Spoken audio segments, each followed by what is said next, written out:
Good morning, class. My name is Jacob Walters, and today I'm going to be talking about 3 different articles. The first is titled Reluctant Warriors, Premillennialism, and Politics in the Moral Majority. This is a study that investigates the effects of premillennialist theological beliefs on attitudes about political participation. It was conducted using a mail-out questionnaire that was designed to match members of the moral majority political action group who held beliefs that were consistent with premillennialism with a willingness to engage in politics or political activism.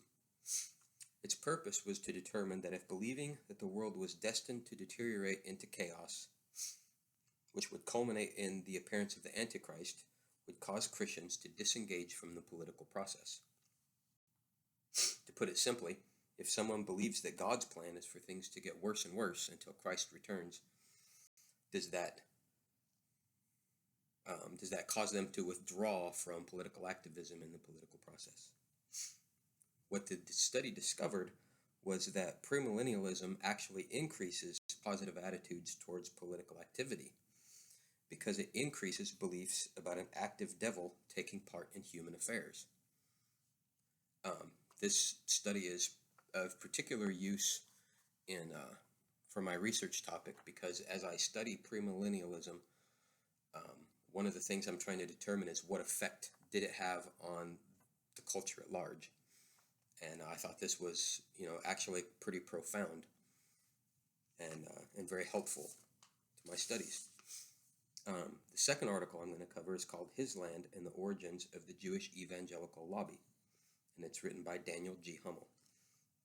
So in 1970, Billy Graham produced a documentary. It was a musical documentary. Sounds pretty odd, I know, where famous pop stars traveled around in the Holy Land going to various biblical sites and also, touring through parts of modern Israel, singing religious songs and, drawing from biblical history. And their intent was to show how his land, aka the nation, the physical land of Israel, is actually God's land. And so, as odd as it sounds, and the whole point of it was to help Christians to identify with Israel, to get Christians in America to see how, the nation of Israel and the current goings-on in Israel were important to them. And this is all tied into that dispensational belief that God has a special plan for the nation of Israel.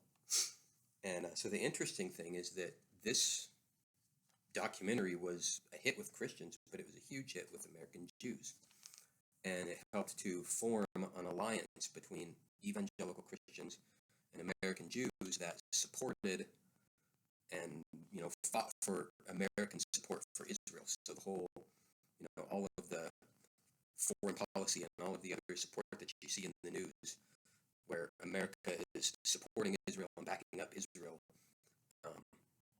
this film was one of the things that started forging that alliance between Christians and Jews. And so it also ties into my research in the sense that it's another one of those impacts. It shows another impact that dispensationalism has had on life in America. So, and my third article is called The Pentecostalization of Christian Zionism, and it is an essay that highlights the U.S. Pentecostal and charismatic cultivation of more experiential forms of identifying with Jewish Israel. And to say that simply, it shows how, going back as far as the early 1900s, American Pentecostals started trying to identify with the Jewish nation. And in this article, it talks about how they did that. One of the ways was by incorporating Jewish worship style into their worship style here in America. Things like, like how in Israel there's a lot of dancing and worship, and so that was Pentecostals and charismatics incorporated that into their worship style. Other things like, I've been to churches where people blow shofars, those, the ram's horn that's used a lot in traditional Jewish worship. And so you see that in Pentecostal churches. And, the article goes on and kind of talks about this history, and it sort of culminates in showing how some of America's most important Pentecostal and charismatic leaders are now some of Israel's strongest supporters. For instance, guys like Pat Robertson and John Hagee, who consistently speak out in support of Israel and consistently rally political support for Israel's cause. And it all just kind of ties that whole Pentecostal movement in America into Christian Zionism.